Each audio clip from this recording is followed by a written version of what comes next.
Something magic happens every time you go. You make the magic happen. The magic of Orioles baseball. All right. So John says I'm only allowed to do that for 7 seconds or I break some sort of laws or something like that. So that's all we get of the Oriole magic. But welcome to Dad Bod's Crab Cakes and Sports, where husky middle-aged men share insights on the latest Baltimore sports news. From the bank to the yard and beyond, we're breaking down the Ravens, Orioles, Terps, and more. Baltimore's best sports show starts now.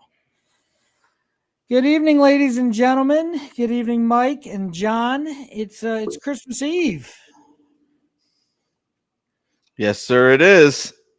Drink the orange Kool-Aid, baby. It's time to go. I think this is by far my favorite time of year. I mean, March Madness tournament and then opening day tomorrow should be a national holiday. What do you think there, little John? I agree with that. I think that, opening day, everybody should be let off at noon so that by 3 p.m. Eastern Standard Time, we can all go watch the ball game. My kids asked if I could pick them up from school early tomorrow so that they wouldn't miss any of the game. And I'm considering it. Oh, my. What about you, Mike? You letting the kids stay home from school so they can watch the Oriole game? I mean, I feel like if people in Pennsylvania can get off for the first day of hunting season, there's no reason why we can't get off for the first day of Orioles baseball. And did you check with our legal department? Are you sure you can't play more than 7 seconds of that song? Well, our representative in the top left of our screen here gave me some nonsense about having to follow the rules, so I'm not real sure what that means. But I'll take his word for it. But so what is this now, John? We had to do this show earlier because you were off to Naples, but now you're not off to Naples, so you're allowed to stay up a little later. Yeah, I can stay up past my bedtime tonight because I don't. I just have to take the children to school tomorrow. Goodness, Naples, Florida. Lived there for 2 years, and it's funny because as you go south, as soon as you cross from Fort Myers to Naples, automatically $15,000 comes out of your bank account. And you become a pretentious, snobby a-hole immediately. It just happens as soon as you go to Naples. So I'm glad you're not going, John. Yeah, I don't know if I've ever actually been to Naples. I've driven down 75, because some roads were closed and I had passed it, but I don't think I've ever actually been there. So glad I didn't. Well, I'm Something pretty sure magic happens. That's the magic that happens on your way to Naples every time you go. But you have to be in a BMW X5 or something like that to even be on the road, I think. Or a Mercedes or some sort of fancy Tesla or something like that. Oh, my goodness. Well, I think I've kept my streak alive of every show, at least insulting some sort of geographic area of the United States or the world. I'm not so sure. So there's that. I think you should keep it alive and try to get each area of the map at some point during the broadcast cycle. I mean, there's Naples in Italy too. So do you have any? I mean, do you want to just go after them too while you're at it, or? No, it sounds delicious. Actually, I think I should go to Italy. Actually, at some point. Well, so enough of this nonsense speak. I mean, what do you think, guys? How excited are we for opening day? How excited are we for Oriole season? Mike, what do you think? I mean, I'm always excited for the O season. I was really excited last year with the Corbin Burns edition, so I think I might be maybe a notch down from that. But we still have that young core of players. We have a chance to make the playoffs for 3 straight years for the first time since, I don't know, a long time ago. And I'm excited to see what these young birds do and if they take a few steps forward. If you're asking me what I'm most excited to see, I'm thinking Jackson Holliday. What is he going to bring this year? Is he going to be a potential all-star type player? Is he going to bounce back from a tough start to last year? And I think the Orioles might have a little bit to blame with that tough start last year, sending him down and then bringing him up and just kind of toying with him. So I'm hoping he's full-fledged ready to go. Yeah, I mean, I would agree with that. I think most Oriole fans, if you asked them, I think that would be one of the most significant things that they're looking to see would be Jackson Holliday and his development. One of the other things that we kind of talked about, I mean, I mentioned it just in passing last week, but a piece of baseball news that might have been related to the Orioles if they acquired this guy. But John, it looks like Jordan Montgomery is undergoing Tommy John surgery. So Tommy John surgery. So yet another one bites the dust, John, with the whole Tommy John situation.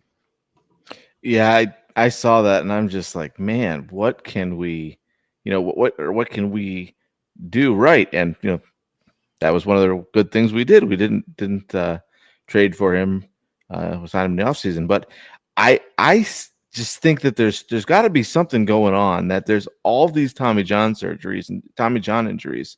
And I think I've mentioned this before. I know to Mike, when Mike and I don't know where you are, you're moving or something like you do every 2 or 3 weeks, Jason.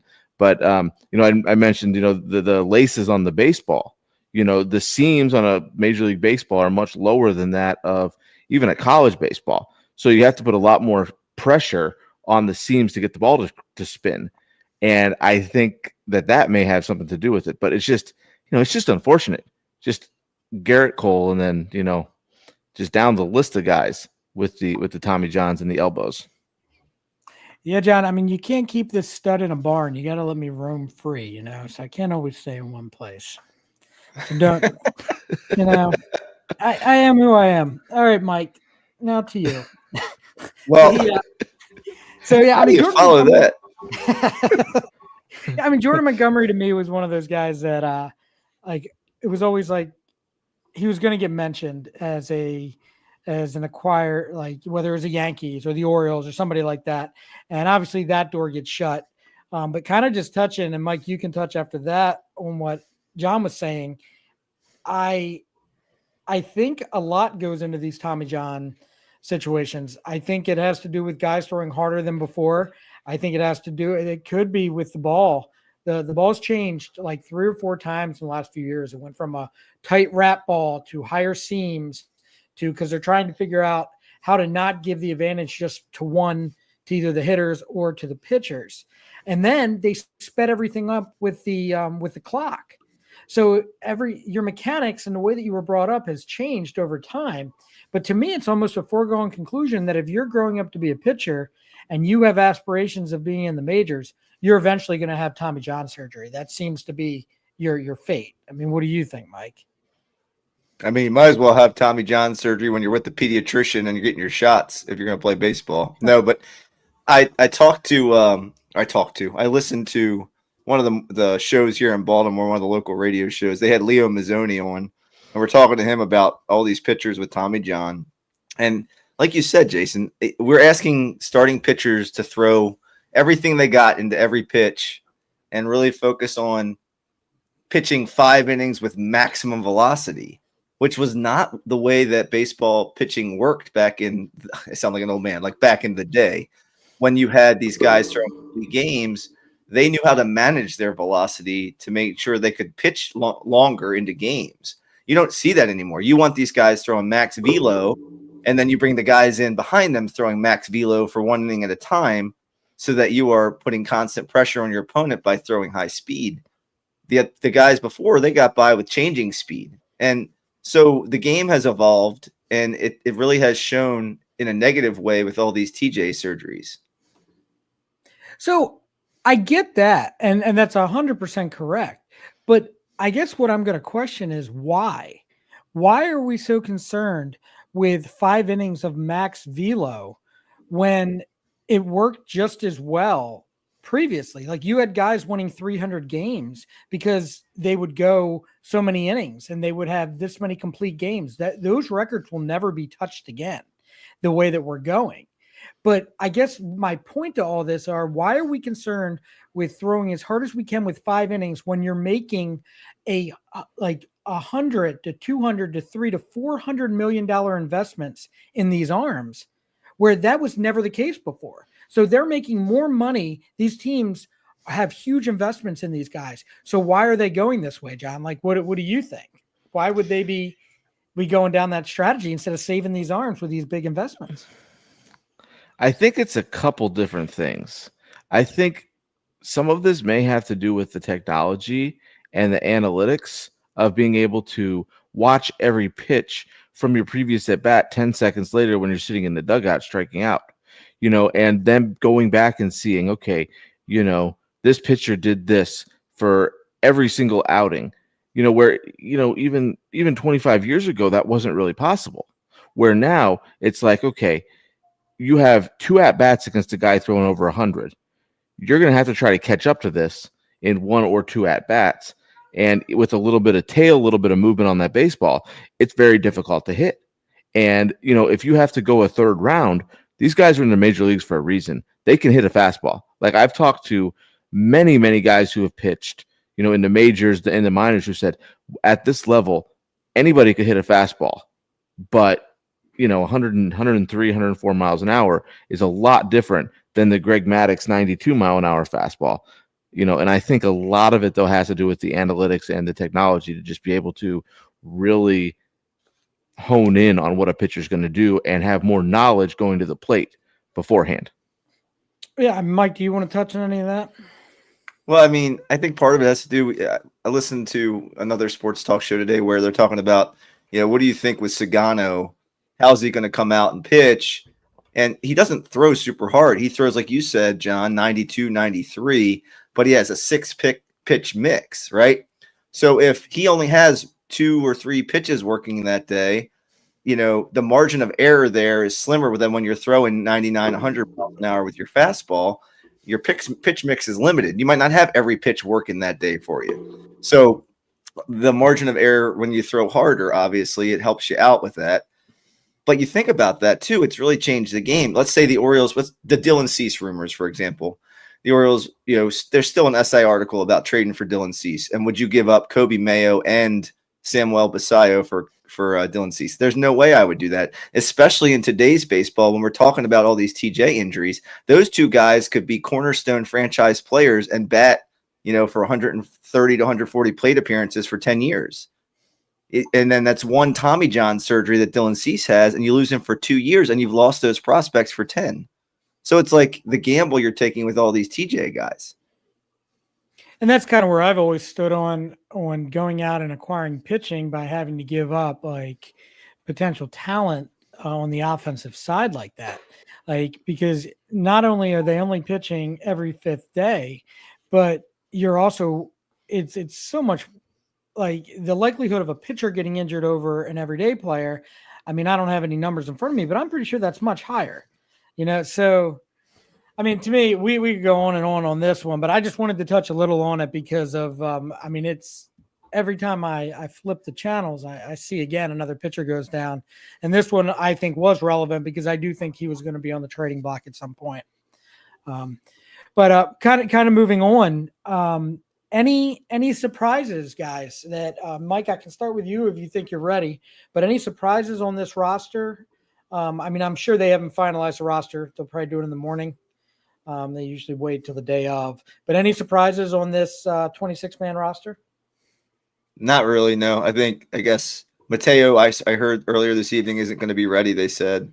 But that really isn't a surprise based on what we were hearing. But then we saw him working here at the end of spring training, getting into some games. I was a little bit hopeful maybe that he would be able to make that opening day roster. And we had talked about Povich being that 5th starter guy, and they kind of announced that a couple days ago. So those are the 2 things I was really, really looking at. The bullpen, there might be that last bullpen spot. I'm curious what they do with that. So what are your thoughts, boys? Well, I guess I'm not real surprised by anything yet. I mean, I'm assuming Kerstead will be on the roster. The typical guys that we've talked about. I wonder about the backup shortstop position. Is it going to be Machine or is it going to be Vasquez? Is it Vasquez? I think it's Vasquez.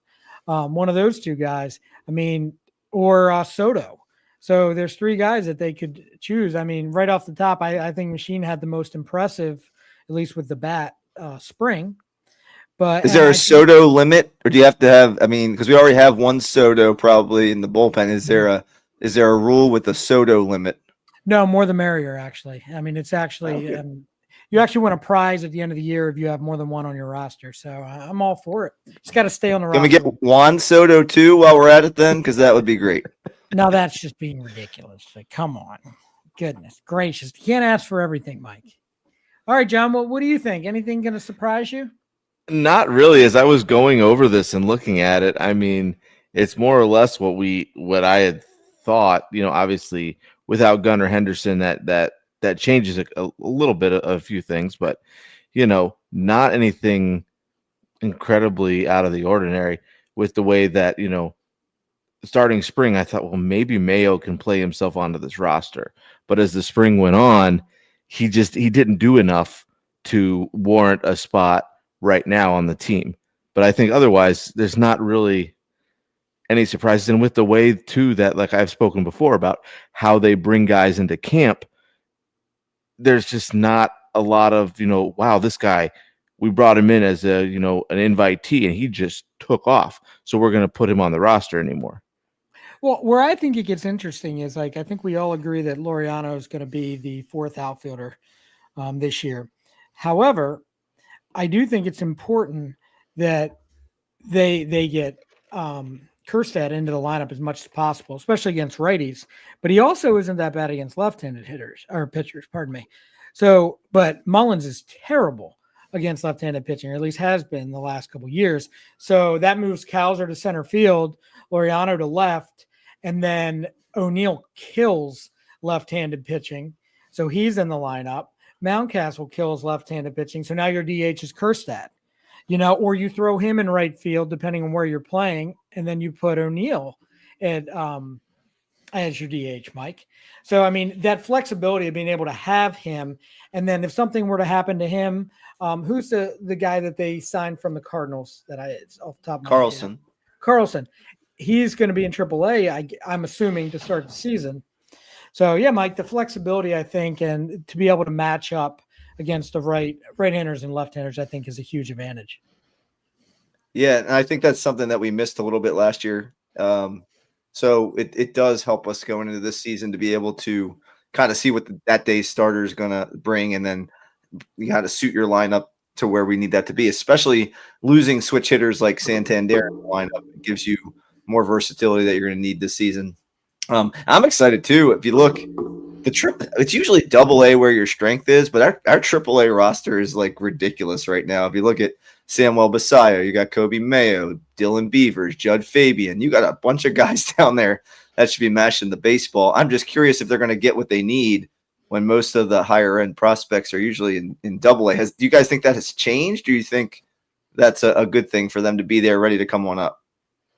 I think it's an organizational thing and just where you're at within your promotion schedules and how it turned out for us. Because, I mean, but if you think about it, our AAA team just 2 years ago won the Eastern League. And then last year, I think they took a little bit of a step back, but I just think it's where it is organizational wise. And John, I don't know where you stand on that, but I know that Delmarva, they have a lot of guys, a lot of these international guys now are ready to start coming into the Aberdeen and Chesapeake and different things within the next couple of years too. So that'll change. But all those guys are 17, 18 years old. So as they start to get older, it's more exciting. Yeah, I would agree with that. I just think that it's kind of organization by organization how your rosters are and where your players are, developmentally and things like that. It's been 13 years since we pulled Machado up from AA, and now I don't know who on that AA roster would even have a prayer of coming up to up to the big league, skipping AAA altogether. But I think you're spot on with these international guys too.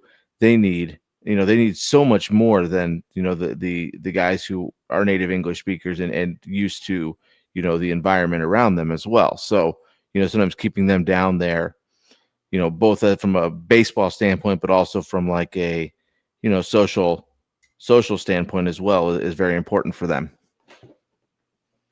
Absolutely. And it's funny because like you got to see with that the prospect breakout game what the Orioles have, and those guys, Mike, are mostly lower level guys besides like Dylan Beavers, guys like that, and that's a good sign. And what you'll start seeing next year and the year after is all of these position players that were like, okay, they're like ready to come up now. That's going to be the same with the pitchers. But they're all just a little young at the moment. Okay. So I guess the next thing here is like, how do we think, before we get into all of our divisional predictions and whatnot, how do we think the O's are going to finish this year? John, I can start with you. Like, where do you think? Give me a win total. What do you think? I'm thinking if we can get Henderson back quickly and Grayson comes back and pitches, even as the number 2 starter, I'm seeing about 94 wins. I think we're going to finish at second place in the East, and then we'll go to the obviously we'll go to the wild card game. I'm not gonna be a homer and say, oh, the O's are going to win the World Series. I don't know if we have the pitching staff for that, but I can see us making a decent run into the division series and maybe even the ALCS.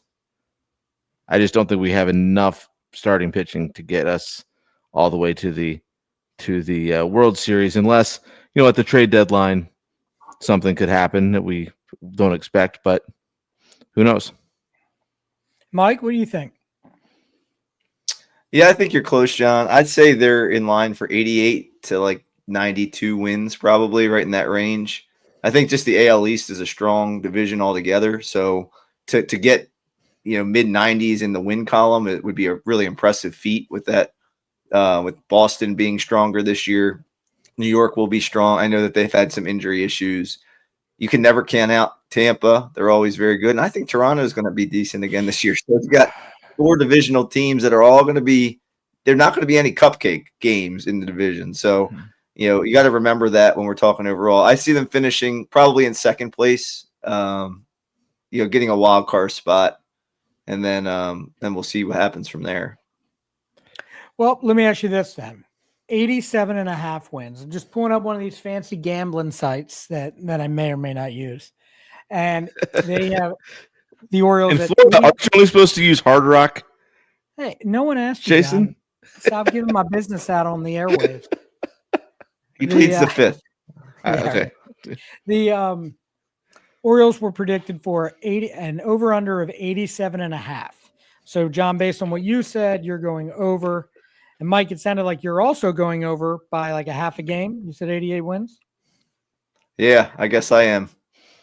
I'm not only going over, I'm also putting shekels down on it because I do believe that that they'll be in the 90-ish range. Now, they also, ironically enough, they have them finishing second in that division behind the Yankees. I do not. Spoiler alert for our later thing here. I do not have them finishing second to the Yankees. I actually have them winning the division. Just because I just think, and I've been saying this for months now, that I think that nothing speaks better and louder than experience. And by getting some of these guys in games last year, like Hauser's only going to get better. I don't think Hauser's going to bat sub 250 this year with only hitting home runs. I think he's going to be a much more complete hitter. And I think last year helped. I think Holiday has this track record of how he was groomed and it's in his blood. I don't think he's going to be a disappointment. And I just think once you put all that together, and I don't think losing Santander is a big deal because I think O'Neill's going to give you that.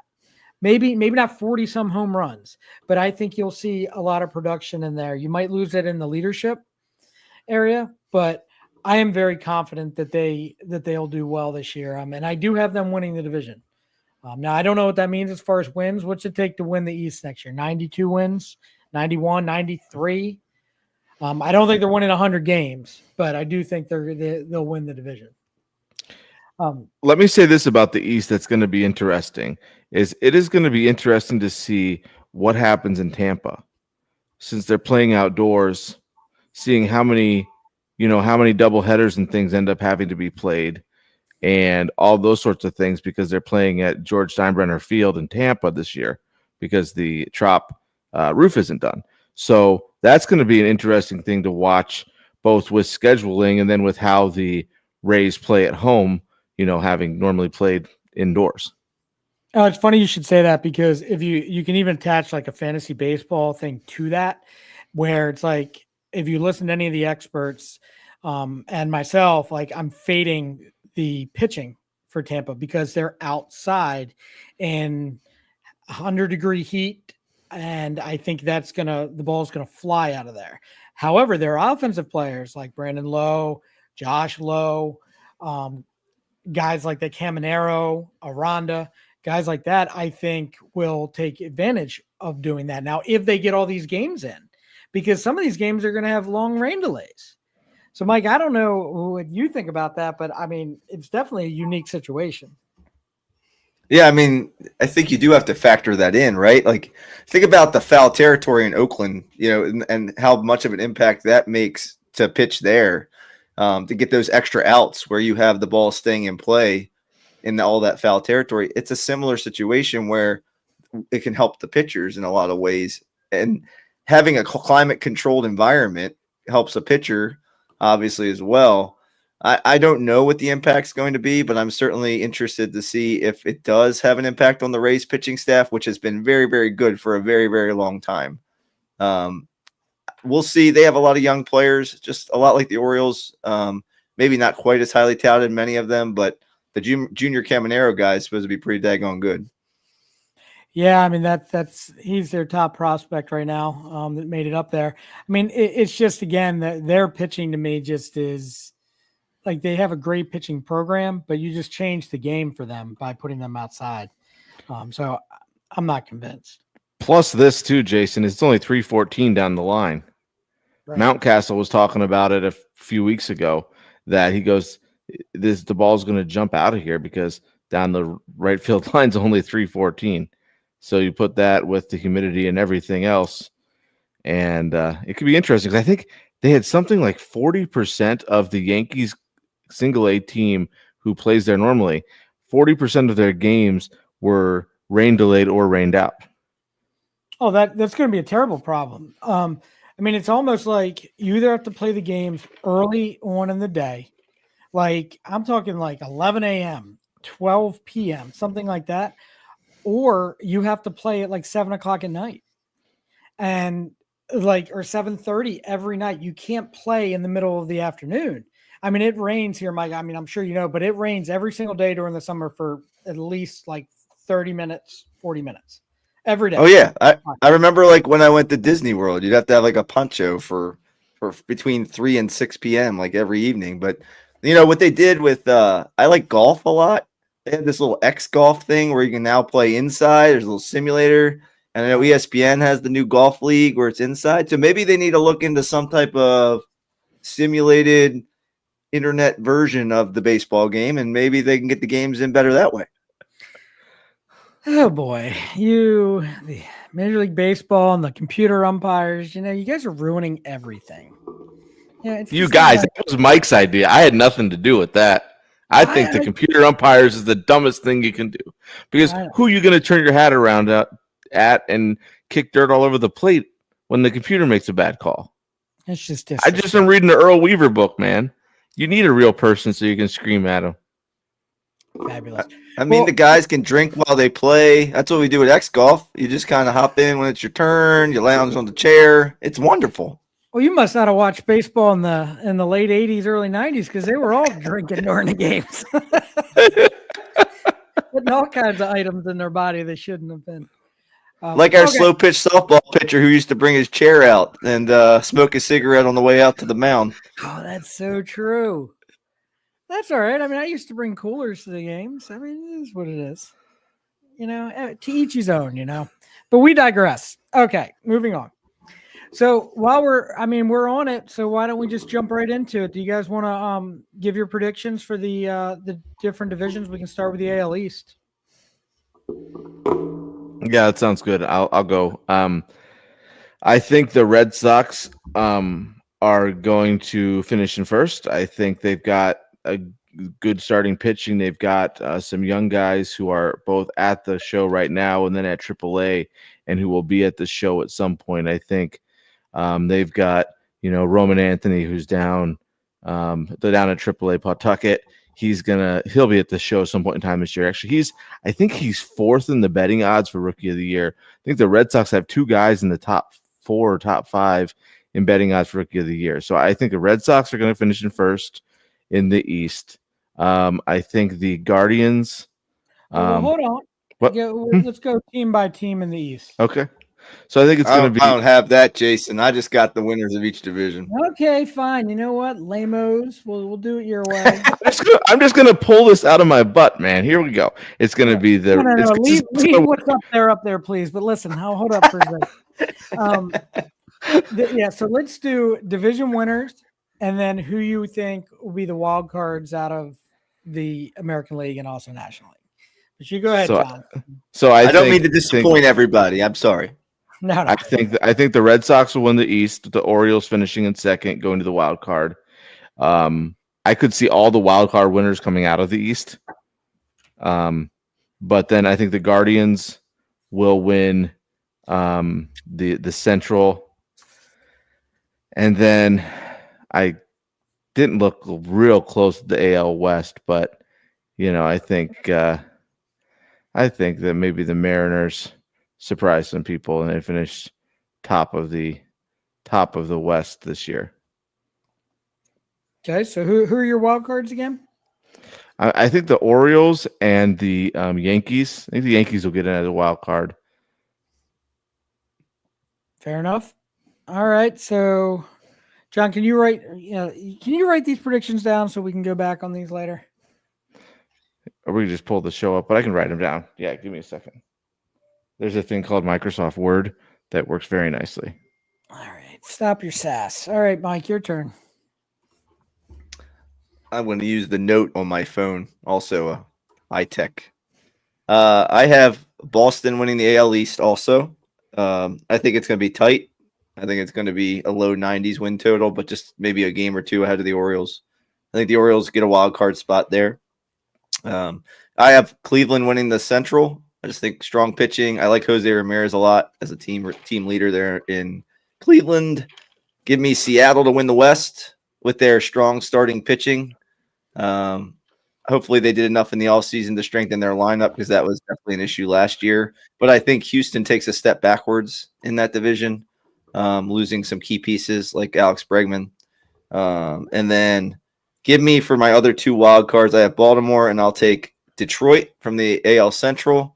I think they have Skubal, Flaherty, and Job in their starting rotation. It's a pretty nice 1, 2, 3. And then they have strong young guys in their lineup. And they give me Texas to bounce back and get a wild card spot as well. Fabulous. All right. So all of ours are a little different. So I actually have, as I mentioned, I have the Orioles winning the East. Winning it close. It's going to be a close battle all summer, I think, with the Red Sox. So I have the Orioles finishing first, the Red Sox finishing second, and grabbing a wild card. I do not have the Yankees in the playoffs this year. One of my bold predictions is them missing. So do you, Mike, apparently. I do have, I guess I have the Guardians winning the Central in a close battle. I think the Central is going to be the most competitive division all summer. I think the Twins are going to be improved. I think obviously the Royals, which I'm having a tough time here with the Royals and the Tigers. I actually think if it wasn't for Boston, I would have both Detroit and the Royals in the playoffs. But I am going to have the wild card coming out of there as the Tigers. And then I have the Rangers winning the West. So my wild cards are the Red Sox and the Tigers, and then the Rangers winning the West, Cleveland, and then Baltimore. Who's your other wild card? There's 2 wild cards, right? Or is there 3? 3. Oh, I get another one? Mm-hmm. I believe are there? Yeah, because remember they expanded it. Oh, fabulous! Correct. Then the Royals are my other wild card. So I have the Royals. It all worked out for you, Jason. It all worked out in the end. Yeah. I have the Royals and the Tigers, Royals, Tigers, and the Red Sox as my wild card teams. Wait, who are your 3 wild card teams, Mike? I had the Orioles as one. I had the Tigers and the Rangers as my third wild card. That's perfect. I had the Yankees and the Rangers. Yeah, well, and the Orioles. You and the Yankees, get out of here. All right, go ahead. You want to do the NL there, John? You want to start that off? Sure. Give me a second. Let me. I'll Oh, my. start since you need a You second. start, Mike. I need a second. Give me the Dodgers to win. I'm going to go out on a limb and pick the Dodgers to win the NL West. But I do think I love the Dodgers-Padres rivalry right now. It's kind of fun. Give me the Braves to win the East.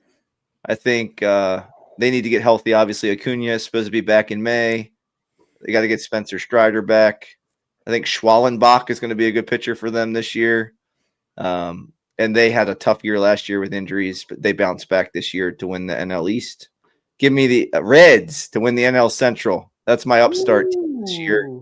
Let's go ahead and see them kick it up a notch with Terry Francona at the helm and pick up the NL Central title. And then give me 3 wild cards. Padres, Diamondbacks. So I got 3 teams from the NL West led by Corbin Burns, our former ace. And then I have a tie for the 3rd wild card spot. There's going to be a playoff game between the Mets and Phillies, and the Mets win the playoff game. Oh, that's outstanding. Look at you, fancy pants. All right. So I have mine. You're just I jeans, had mine but yeah. written down. Are you ready, John, or you need me to go? Yes. No, I'm good. I have mine pulled up. I have about at my new house, I'm going to have 2 screens in my office so that I'll be able to put half of my tabs on one screen and half of my tabs on the other screen. Right now I have about 40 tabs open. So I digress. Here we go. I think the Braves will win the East. The Cubs will win the Central. The Dodgers will win the West. And then your wild cards will be the Phillies, Mets, and Padres. Phillies, Mets, and Padres. Okay. Fair. Well, I'll have the Phillies winning the East. I think they made a lot of really smart transactions. Nothing like crazy sexy, but some things they needed to change, they changed. I think they're strong enough to win the East. I do have the Cubs winning in the Central, and then the Dodgers winning in the West. Now, as far as my wild cards, I do have the Diamondbacks and the Padres coming out of the West as well. And then I have the Braves. I have the Braves beating out the Mets and the Mets missing out on the playoffs. All that money spent, but too many question marks. I think the Braves, if Strider and Acuna were starting this season 100% healthy, it wouldn't even be a question. They may be challenging the Dodgers for the best record in the National League. So to me, I think they're going to get strong here come May, and I think May, June, they'll be ready to roll. So just to recap again on mine, I have the Phillies winning the division, the Cubs, the Dodgers, and then my wild cards, the Diamondbacks, the Padres, and the Braves. So, I mean, I don't know. Do you guys take anything out of there you want to add? Anything on our division winners? I think it'll be a very exciting summer as far as this goes, if it all plays No, out. I agree with your assessment on the NL East, where I was going back and forth with the Braves and the Phillies and the Mets and kind of back with it was kind of concerning with those guys being out to start the season. They might have a tough start. But you look at the depth of their lineup and their starting rotation, you have to think at some point, I know you have them as a wild card, the Braves, they're going to turn it on. So I ended up going with them to win the NL East. But I could easily see, like you said, the Phillies maybe getting a little bit of a head start and winning that division. You want to add anything, John? Nothing. Fabulous. Man of few words. Okay. So let's go to we'll do our awards real quick. And we can start with the National League since we did the American League first last time. So you guys want to start with what, MVP? Or we want to finish off with MVP? Start with MVP. All right, John, who's your MVP in the National League? Shohei. Enough said. Anything you want to, I mean, I don't blame you. Mike, any surprises? You going the same way? No, I've got Shohei. He's going to be the MVP of my fantasy baseball team, hopefully, too. Oh, I bet. Bryce Harper is my runner-up, by the way. Bryce Mhm. Harper. Okay, fair enough. I also have Shohei, and my runner-up on a kind of like a sleeper is Fernando Tatis. I think he's going to have a nice bounce back. It's not going to be close. Shohei's going to run away with it, but Tatis will finish second, I think, in the MVP voting in the National League. You want to move over to Cy Young? Mike, you got a Cy Young Award winner in the National League? Yeah, I picked Corbin Burns to win the NL Cy Young. I like where he's pitching out west. I think that suits him. He's going to be comfortable.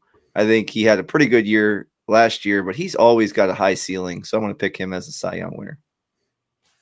Yeah, I was on that one too for a bit. I actually, I'm going to go ahead and give it to Zach Wheeler this year. I think he finally breaks through. I mean, he's just been solid over the last 3 or 4 seasons, but I think this year he ends up grabbing that.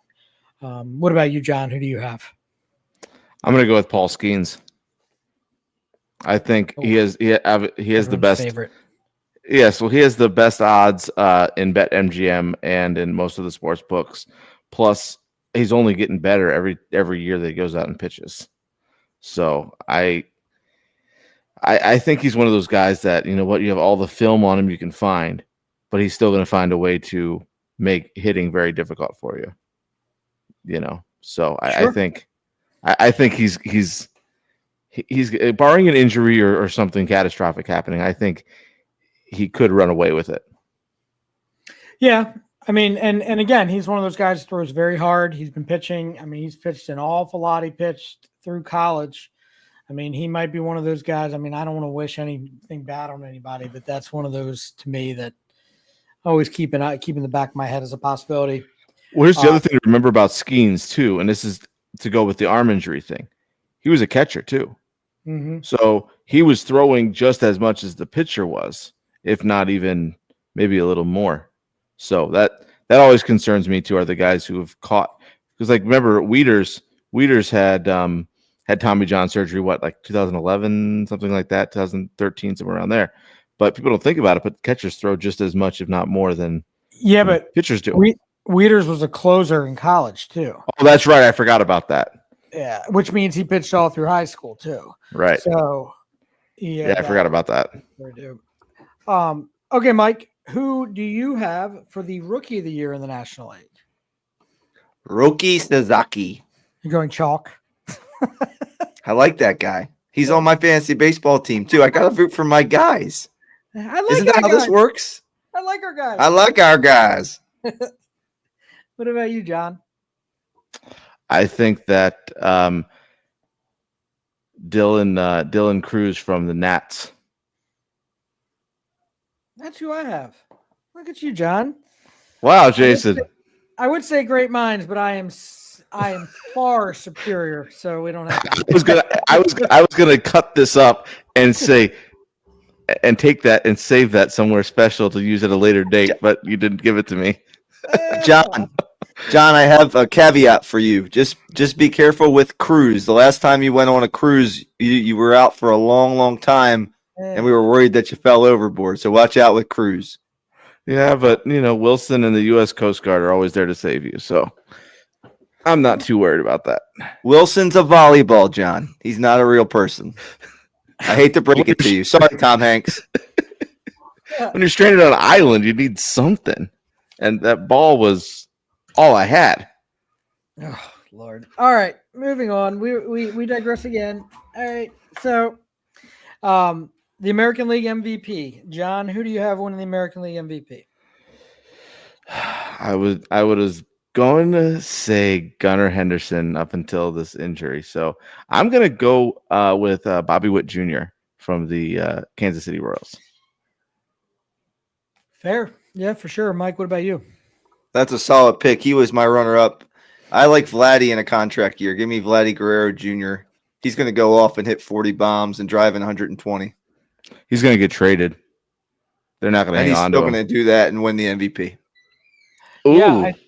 Yeah. I don't think that's. My prediction before was that he will get traded during the season and it will be to the Red Sox. So I can see him being a Red Sox, and then that changes my whole prediction on who wins the division at that point. But yeah, so those are my top two guys. Those are my top two guys. But I do have the little guy came to visit. But I do have Bobby Witt winning the MVP this year. But we're all forgetting about Aaron Judge. I mean, the only reason why I'm not so high on him, I think he lost so much protection in that lineup. And the reason why I'm not high on the Yankees is I don't have any faith in Bellinger and Goldschmidt. Even though I took Goldschmidt in my fantasy baseball league, I don't have a lot of faith that they're going to bounce back all of a sudden. So to me, No, I hear you. I think you're right. And I don't know. It's like the Lamar Jackson MVP thing, right? It's Shohei and Judge are the default MVP like front runners. And so everyone wants to see somebody new. So that could be part of the reasons we kind of shy away from that end of it, kind of thinking of the way Lamar is looked at in the NFL. Well, and if you look at the betting odds, Judge and Witt are both plus 300, with then Gunnar plus 800. So, if you're, Jason likes to place his shekels on some of these things, and that's kind of a toss up. But a guy, you never got to rule out a guy like, if the Mariners are doing well, guy like Julio Rodriguez jumping into this MVP race, if they're winning, if their starting pitching holds up and everything that we're kind of expecting. So a guy like that would not be, totally out of my running. Yeah, I agree with that too, John. I think he's going to have a big bounce back year, but I'm not real high on the Mariners, unfortunately. I mean, they're pitching the two of their pitchers, one of them, who's at Wu, has been kind of injury wise. I mean, he's got some nasty stuff. And then George Kirby, I mean, with his elbow injury stuff, I mean, those are big question marks for that team, which is obviously the strongest point of that team is their starting rotation. But I'm not big on their offense. So I guess my wait, where are we at? This is what I said, Mike. Sorry. Vlad Guerrero, if you want to place some shekels on him to win the MVP, it's plus 1,300. That's actually a very good. I might have to do that. What's the exchange rate of shekels to pennies? I only have pennies. Oh, well, I mean that's fine. I mean shekel is just less shekels. It's just less of a shekel. It's okay. It's a percent of a shekel. Okay, I like that. Okay, moving on. The Cy Young Award winner, Mike. Who do you have winning the Cy Young in the American League? Well, it's funny that you're talking about Seattle starting pitching because that's actually where I'm going to go to for my Cy Young. I have Logan Gilbert winning the Cy Young from Seattle. Plus 1,100, by the way, if you want to place some shekels for that one. John? I think Scooball's going to win it. You just look at the top of the list and just well, Vegas makes their money off this, and they're usually, Vegas doesn't stay open because they lose money. Vegas stays open because the house always wins. Well, so with me, I have I was between two choices here, and while I think Garrett Crochet is going to be a nasty fantasy option this year, and I think he's going to be right there in the voting, as much as I wanted to go with him, it's hard to. I mean, Tarek Skubal was so good last year, so good. And even if he was, say he's like 80% of what he was last year, that's still Cy Young Award material. So I'm going to go with Skubal as well. I think he wins it again. And so that brings us to our last category, the Rookie of the Year. John, who is your Rookie of the Year? Now, if we're going by the list, just going to pick the first guy on the list. You want me to tell you who that's going to be? No, not this list. I think Rookie of the Year is going to be Christian Campbell from the Red Sox. I was reading. A friend of mine was next door neighbors with Roman Anthony, so I was reading up on some of the Red Sox stuff, and I like what I saw, and he's going to get the playing time, the dimensions at Fenway, and things are all going to be very helpful, and I think he's gonna have a heck of a year. Mike? Give me Cam Smith, Houston, third base. Yeah, I mean, they're giving him all the opportunity. They're going to they give him the keys to the castle right away. Like when I look over this, I was looking at it earlier today, and I really don't like. I'm not convinced that Jason Dominguez is going to win the Rookie of the Year. I don't like a lot of the guys ahead of him. I'm kind of between Roman Anthony and my biggest sleeper. And actually, you know what? I'm just going to go out on a limb and do it. Is Alan Roden from the Blue Jays, who he just made the team out of spring training as a rookie, and they're going to throw him right out there. The only question would be when Varsho comes back, does he get bumped? But if he's hitting, like he's got all the hit tools. So I think he will be the Rookie of the Year this year because they're giving him all the opportunities. And it's a big sleeper out of all the other ones there. Did you guys want to add anything to our awards or anything like that? Well, I was gonna put comeback player of the year. Trey Mancini made the Diamondbacks roster, but he was sent to minor league camp. Gotcha. But like we talked about a couple weeks ago, that's not an award you want to win 2 times in a row. Right. You know. Yeah, give me Sagano as a sleeper in the AL Rookie of the Year. Just keep an eye on that. If he pitches well, I think pitchers I think sometimes can sneak up in that award category. So just keep an eye on him. Plus 3,000. Oh, that's a good one, Mike. That's some shekels, if you will. Okay. So give me your World Series prediction, John. Who's it going to be? Did it change from the last time you said it? Who are the teams and who's your winner? I think it's going to be the Dodgers and the Red Sox, and I think the Dodgers are gonna pull it out. Mike? Yeah, I'm going Dodgers over the Orioles. Let's go Orioles and Dodgers, and the Dodgers win in 6. I'm going to go with the Phillies and the Orioles. And the Orioles win the World Series in 2025. And I really can't explain other. I mean, not to get into things that folks don't really know out there in radio world, but I do believe in higher beings and different things. And I do think that this is the year for the Orioles. And I do believe our friend up there, Mr. Gary Barth, who we lost about a month ago, probably the biggest Oriole fan I've ever met in my entire life.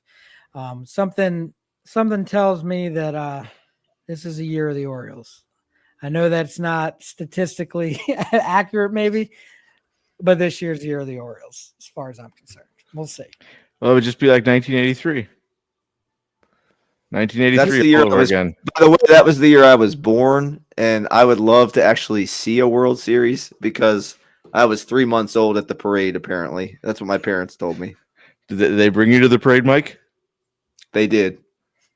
Wow. Look at you Impressive. guys. Fabulous. All right. Well, let's transition here over to some NFL and Ravens talk here. I guess the big news out of Ravens camp is the Ravens signed a cornerback, kind of an under the radar type move. They signed former Titans player Chidobe Awuzie. And I think it's one of those Ravens moves, one of those. I mean, they gave him a pretty decent contract in Tennessee, and then he got hurt last year and was kind of on and off. I listened to one of the Titans radio guys talk about him, and that's exactly what he said. He was kind of on and off because of the injury, but when he was on the field, he always kind of made things happen. He doesn't have to be the guy here. He doesn't have to be the number one cornerback. He has to be one of 3 guys or one of 4 guys. So I think personally it's a great move, John. I don't know how you feel about it. Well, as I looked into it, I hadn't really ever heard of him before, but as I looked into it, it is a huge Ravens move because they're paying him a veteran minimum, and the Titans still owe him over $7 million because they waived him. So then the Ravens don't have to give up a compensatory pick for him either because he was released by the team. And so as I did a little bit of digging at him, he's going to be that good number 3 guy and going to be able to cover the guys on the outside and then also, bringing him in also puts pressure on guys like TJ Tampa to have to really show up, really perform if they're going to want to see any of the field. So I think it's a huge Ravens move, and it's a typical Ravens move. Yeah, and again, Mike and I talked about this previous, that if he can play the outside consistently, it gives you the option of bumping Marlon on the inside there, Mike. Yep, that's what I was going to say. Oh, do you hear me, Mike? Yep, that's all I was going to say. Oh, okay. You sound delayed. Okay, there you are. Can you hear me? Yeah, you went a little weird for a minute, and all of a sudden I heard what was going on. But yeah, I just agree with you. I think it just bumps Marlon inside if he wants to be, and gives us a chance to have some depth at the corner position, like John was speaking to. I think it's a good move, and the contract is a good contract. So well done, Ravens again. Yeah, and we'll see what else they do the rest of this offseason. Around the NFL, a couple more moves. The Patriots signed Stephon Diggs to a 3-year, $69 million offer. I'm not sure what that contract means, if they can back out of it at some point or what the deal is. Seems like a lot of money for a guy that was on the decline, is coming off of an injury. But as far as helping out your second-year quarterback, I see it as a positive move as long as he comes in with a positive attitude, Mike. Yeah, I think. Are you getting the Stephon Diggs from Buffalo, or are you getting a guy who's banged up and older and a slower version of that? I guess that's the question. It kind of reminds me. I watched a show as a kid called Family Matters, and there was a guy on there named Steve Urkel. You guys remember that guy? Oh yeah. You got Steve Urkel, or you got Stefan Urkel, which was his counter, awesome cool dude persona. So what are they getting in New England? Are they getting Stefan, or are they getting Steve? Well, based on 3 years, $69 million, they better as hell hope that it's going to be Stefan Urkel and not Steven Urkel. Good God. What do you think, John? Yeah, I think that's what they're going to need. Is they're going to need that, guy who was playing in Minnesota and playing in Buffalo that, is going to be 1,000-yard, 1,500-yard receiver who's going to be giving them 10, 12, 15 touchdowns, because that young quarterback needs that solid outside help and outside presence there, which then also opens up the run game, which also opens up, everything else you can think of. Gotcha. And the last piece of news that I have here with the NFL is one that I'm still trying to figure out. The Giants went ahead and signed Russell Wilson to a 1-year contract. And I'm a little confused, because I don't know how these contracts are written, because they now have Russell Wilson, Jameis Winston, and more than likely they're going to take a rookie quarterback. So, I mean, I guess their plan is, if they take Shedeur or one of the other guys, they're going to just plan on sitting him and then having contingency plans with these two. I don't know, Mike. To me, it's more of a head scratcher. Yeah, it kind of, I don't know if I'm correct or not, but it kind of signals to me that they may not take a quarterback with the 3rd overall pick. Maybe they think that, Cam Ward's going 1, Shadeur's going 2, who maybe someone trades up, whatever it is. And maybe they wait till the 2nd round or something like that to pick up somebody for the future and let them kind of watch one of those other 2 guys. I think they just have so many pressing needs. The Giants, they're not one player away. They have lots of different needs. They need defensive line. They need help in the secondary. They need a lot of different help. So I think that's just their way of maybe just solidifying the quarterback position, so they don't reach for somebody that they don't want to reach for. Yeah, and actually, the more I think about it too, it could be pressure on the coaching staff too, in the front office. Before last week, I said that by taking a Shedeur Sanders or somebody like that, you're resetting how many years you have left, because, okay, we're setting this up as a rebuilding year. By taking these 2 guys, it makes me think that somebody told them, you need to win this season or we're going to move on from you. What do you think, John? What's it tell you? Yeah, I think that's kind of, it's one of the 2 things. It's either A, you win now or you're gone, or B, we like a quarterback who's coming out next year. We're going to get offensive linemen. We're going to, trade back in the draft and try to get some picks. We're going to do something else to try to find somebody next year. And, you know, if those first two quarterbacks are going, like we talked about before, there's not really a third quarterback until, you know, later in the first round, early in the second round. Yeah, no, absolutely. I mean, you're going to see some of these quarterbacks start moving up. I think by the time the draft comes around, you'll have 3 quarterbacks taken in the first round, maybe more. I do think Dart, Mike, we talked about this last week. He is going to. There'll be enough interest that he'll be it'll be a discussion of whether he should be taken in the first round or not. But we can get to that in weeks to come. The last couple segments here. Obviously, we're all very excited about the Terps and the finishing up, starting the Sweet 16 tomorrow. Now, I just have a quick rant I feel like I need to go on. Just when I thought the NCAA corrected their problem with like eligibility rules and all that nonsense by creating the transfer portal the way they did, what in the hell? Like, why would they? The greatest thing in sports right now, they own all of March and April with March Madness. Okay, they don't have to do anything. Why in the hell do you get the transfer portal going during the tournament when your teams are still playing? I've never heard of anything dumber in my entire life. That's insane. And then coaches leaving and signing. There needs to be some sort of rule that says all you got to do is wait 2 more weeks and you can go wherever you want. You can do whatever you want to do. It makes 0 sense to me. It's the biggest pile of horse crap I've ever heard in my entire life. I don't know if you guys have anything to say about it, but it kind of leads into my next topic here. But like team coaches are leaving, players are leaving, and some of the players are still playing, and they already said they're not coming back to their team. I mean, what do you guys think? Yeah, I was just reading as I was preparing for one of our next topics. I was like shocked. Like I didn't even. I guess I knew about it, but I had forgotten.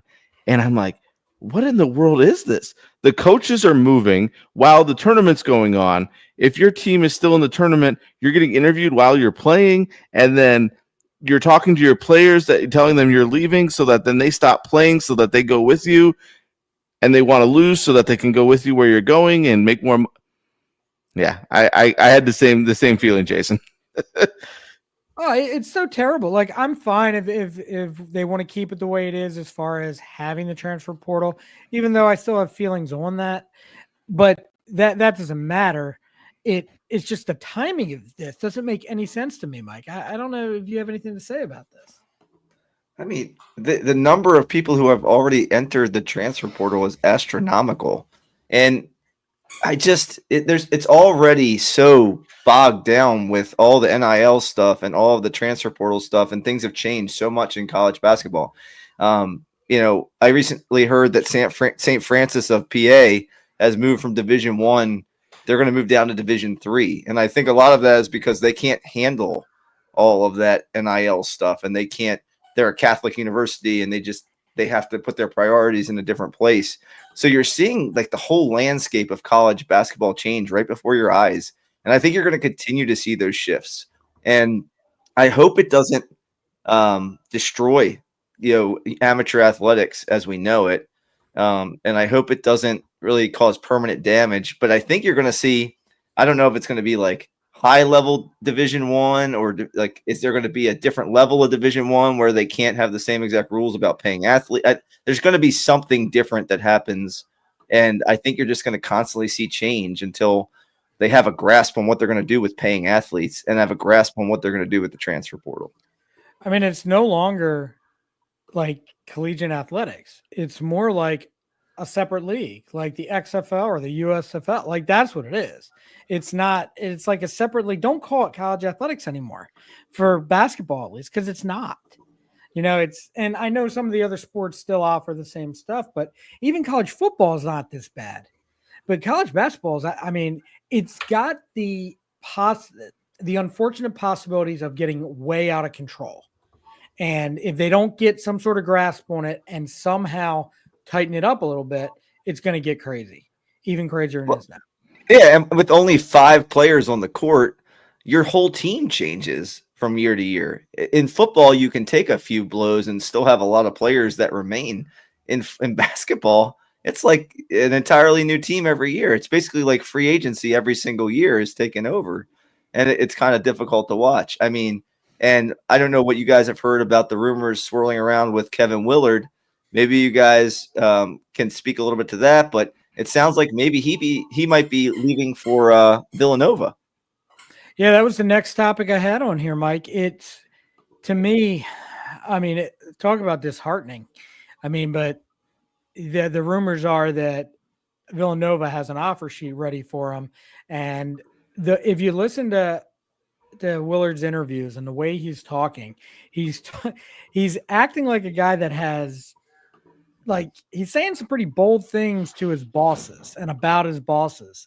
Like he's got like one foot out the door. But then again, I wasn't convinced because maybe they're using it as posturing for like a contract, or he's saying, look, this program needs this and that. But the more that I've read and the more I've listened and thought about this, I mean, and I talked to a couple of friends that are pretty, a lot more in the know than I am. Sounds like he's on his way out and that he's probably going to Villanova, which means that Gillespie's probably gone and Rice is gone.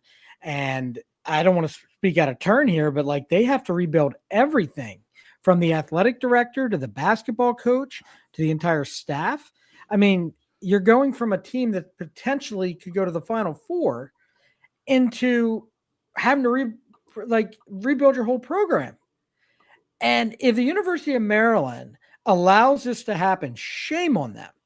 Shame on them, because you finally got this program potentially back to where it was when Gary Williams was here. And if you allow that to happen, you should be ashamed of yourself. And I don't know how you feel, John, but that's where I am on it. I do think he's going to leave, and I think it's a damn shame if that's what happens. Yeah, I was reading multiple articles, and the one that really went in depth was on 247sports.com. Jeff Ehrman, it just was 7 hours ago, and he was saying they weren't giving him enough NIL money to recruit players through the portal. They weren't upgrading these things, and he goes, Willard's wants between 4.5 and 5 million in revenue sharing money, more investment in NIL and other things to help improve his ability to recruit. So, and then the thing that they was talking about was, what's your advantage of Villanova? Villanova doesn't have a football team. Right. Whereas at Maryland, you're having to divide your money up between both men's basketball, women's basketball, and football. So your NIL money that you may have as a university is much less at Maryland, where at Villanova, you only got to worry about more or less yourself and attracting players and things that way. So, and part of it with him as well, then think about this, guys. I don't know. I'm sure you guys are smart and you would thought about this, but he knows I'm losing 3 guys. If they're not going to give me the NIL money, I can't replace those 3 guys. I mean, you're not going to replace Derek Queen. I mean, that ain't going to happen.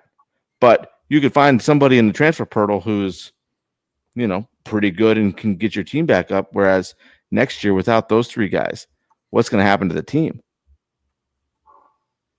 Mike, I mean, what do you think? Like, what's your opinion on the whole situation? I'm right with you, Jason. I'm disheartened, I would say, is the word that I would use by it, because I think Willard's done a fantastic job. He's coming in. Mark Turgeon was a heck of a recruiter. I didn't love his X's and O's, and I didn't know what Willard brought to the table because I didn't see him coach at Seton Hall very much. But I've been impressed with his ability to get the guys to play defense and to buy into the team mentality. And he's been a great general manager, and that's what it takes in this college basketball environment, is to be able to find the right guys to fit the team. And what a masterpiece he's put together this year by bringing in Derek Queen, obviously in the recruiting, and then finding all those pieces like Gillespie and Rice and Miguel, and bringing them all the pieces to the puzzle together to make this just really great basketball team. You can't replace those guys super easy. And the Big Ten should be a better conference overall, I think, and it makes more money overall than the Big East. But you're going to have trouble, with coaches leaving because of this issue more and more because of the money. Yeah, and it's like, I mean, as far as Willard goes, I mean, I don't want to say that you just have to give him whatever he wants, because there's obviously got to be some give and take here. But I mean, Maryland is known for basketball. Maryland's a basketball school. Okay. Maryland is not a football school. So if that's what we're doing here, I mean, I think you got to figure out how to keep this guy and keep the continuity that you have. The other thing too that I mentioned is with them not having a athletic director, that could also play a factor, because the athletic director would like to hire the coach. The coach needs to get along with the athletic director. So what the hell happens there, man? Like, I just don't understand why now. Like, why is this coming out now? But and then Villanova got quiet all of a sudden. It's making me nervous, because all the guys that they brought in, they just dismissed. Like, no, we're not interested. Like, we haven't found our fit yet. It's just too many things are falling into place that are really pissing me off, because I don't even know who's going to be out there, like, to replace this guy. So, well, they interviewed Richard Pitino as well. And then when he took the Xavier job, that kind of leaves one guy left. And don't tell me that they're not knowing who they're going to hire already. Yeah, but this job's not available. Like, he's got a job. He's not Right. available. Like, why would you leave a Big Ten school, which is one of the top for that, unless they're going to give him it just doesn't make sense to me. The Big 12, the Big 10, the ACC, like, those are the conferences SEC you want to be a part of. So, I mean, I hope this is getting blown out of nothing. I mean, if he wins a game or two more, I don't see him going. But I guess we'll have to wait and see here. I don't know. What do you guys know about the recruiting we class coming in? Anything? No, we just spent 10 minutes talking about this topic, and that's the problem. Like, it just puts a damper on the entire March Madness for me. I wanted to be excited about this Maryland basketball game coming up tomorrow night at 7:39, and all I can think about now is this the only chance we have in the next 10 years? I think it's funny though, because I was actually thinking the same thing today, where I'm like, okay, I mean, I guess if this is gonna happen, then we got to put all our eggs in one basket and wait and see what happens. And I mean, that's kind of where I'm at. I'm like, well, I'll just let it ride tomorrow night and we'll see where we are. I mean, it brings us to I mean, do you guys have anything else you want to say about it? I'm just pissed off. Yeah. It just made me so mad as I'm reading all this information. And it's like, come on, man, wait until April 15th or something. Well, so I'm just having to look here at our rankings so far for our March Madness pool. I am in first place, mainly because I am just a much more superior person than you guys. But you're winning by like 5 points or so. I don't even know. It's not even real. Hey, semantics, Mike. Semantics. 10 points, actually. That's one pick, by the way. So, yeah, so these guys have Houston as their national champion. I have Florida. You guys changing any of your predictions going forward here with the remaining games? Anything standing out there, Mike, that you think differently now than you did originally? I don't think so. I have my Final Four intact. I still got Auburn, Maryland, Alabama, and Houston. Duke played a lot better than I thought they would, and Cooper Flagg was a lot healthier than I expected him to be, so that Bama would be more of an upset than I thought it would be at the time. I think Houston still beats Tennessee. Maryland, Florida. You're in a good position there, Jason, because if Maryland wins, you're feeling happy, and if Florida wins, you're looking like a brilliant man. So yeah. I understand that pick, and I still have Maryland there. I guess I'm rooting with my heart on that pick. And I just think Auburn's the better team between Auburn and Michigan State. But I wouldn't be surprised. Tom Izzo's a great coach. Michigan State could pull that upset. It's funny you say that, though, because I do think Tom Izzo's a great coach. But what you can't do is you can't shoot the ball for them. And Michigan State does not shoot the ball very well. And they've been able to get rid of it or get away with it so far. I actually have Ole Miss I don't have it in the bracket, but because I'm going to ride with what I have. But just looking, I'm also in a Sweet 16 contest where you pick up from right now, and I picked Ole Miss to upset Michigan State. I did go with Auburn, but I think Michigan could sneak through there. I really do. But I mean, my Final Four is still Auburn and Florida, Duke, and Houston. But I do think that there's a possibility there that Ole Miss and Michigan both go through. Obviously, Maryland, I do think could win that game, and I think obviously Texas Tech. I think I have them going. But other than that, no surprises. I do have a question for you guys, though. If I have to pick a survivor for tomorrow's games, who should I pick? Can't pick Texas Tech, and I can't pick Maryland. Oh man, that's tough. Michigan. Gosh.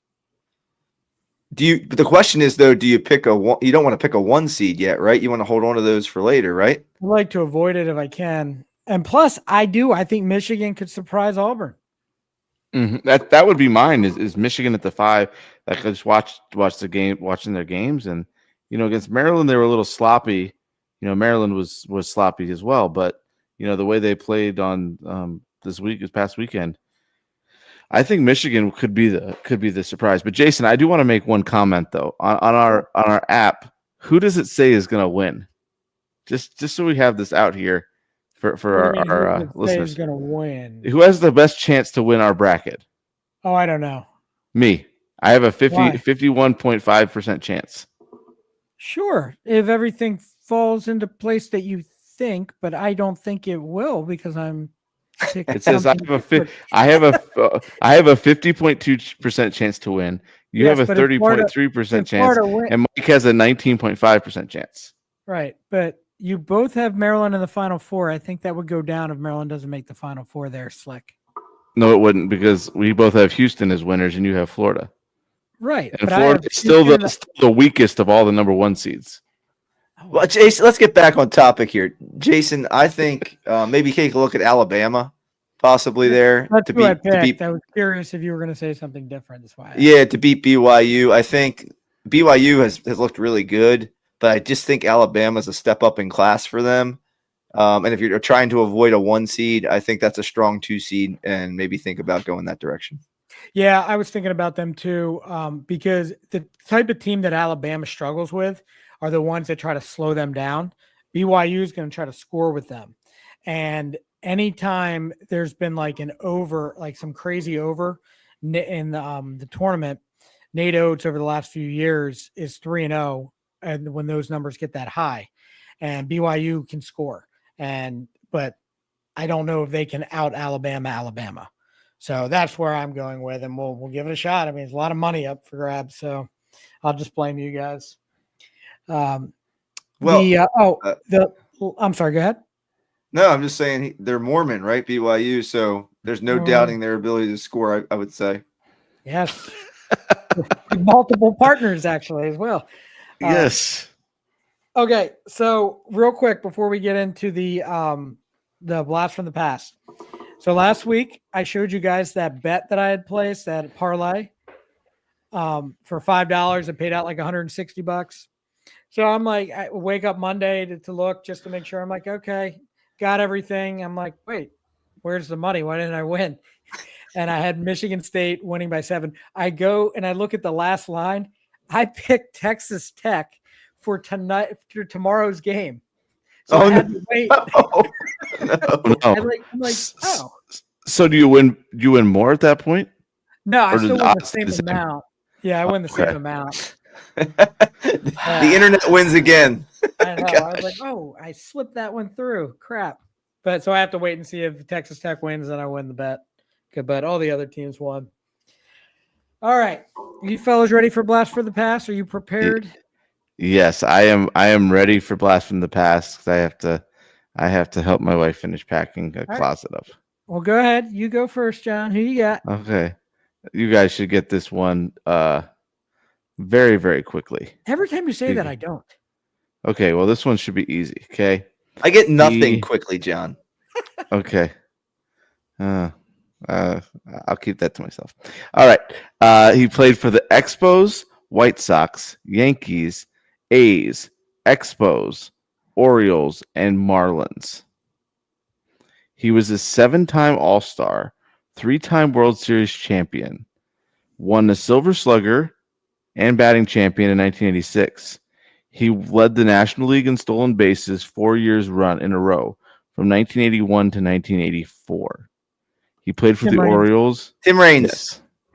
Yeah, I told you guys. And the next clue was he played in the outfield with his son. Nice. Rock Raines. Yeah. Yep, that would. I figured you guys would get that one pretty easily. Mike, you want to go? You want me to go? Sure, I'll go.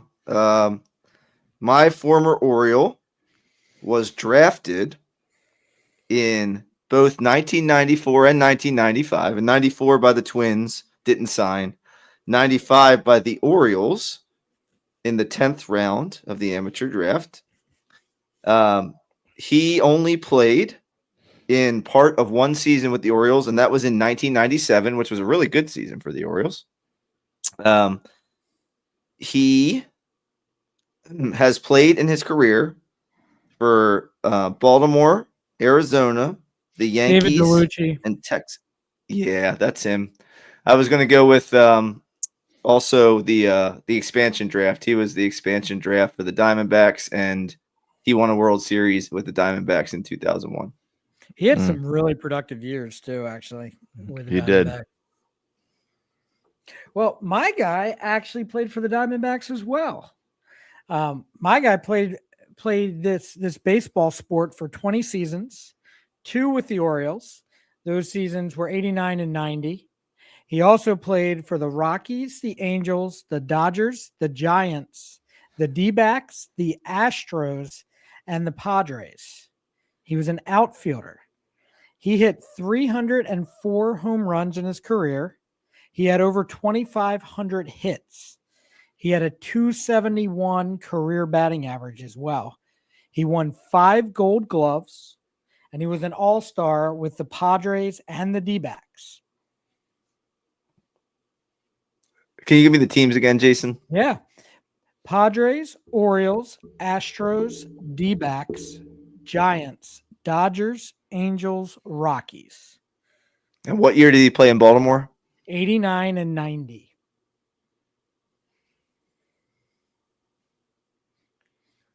What position did you give us that? Outfield, center field mainly. Outfield. Center field. He won a World Series in 2001 with the Diamondbacks. Steve Finley. Yep. Yeah, That's right. that's a good one. Well done. That's a good one. Sure. Hey, I is that the usually first like time to- we've gotten all 3 of these? Yeah, but see, you Might wouldn't be. have got it if I wouldn't have given you that thing. I wanted to see how long you would go. Because I was going to say he was part of like the worst trade in Orioles history, potentially. Yeah, was that Kurt Schilling, and Pete Steve Arnott Finley? Yeah. for Glenn Davis. Oh, my goodness.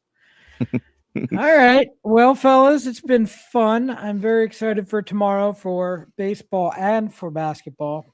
I'm sure you guys are as well. But, Mike, you want to shut us down or what?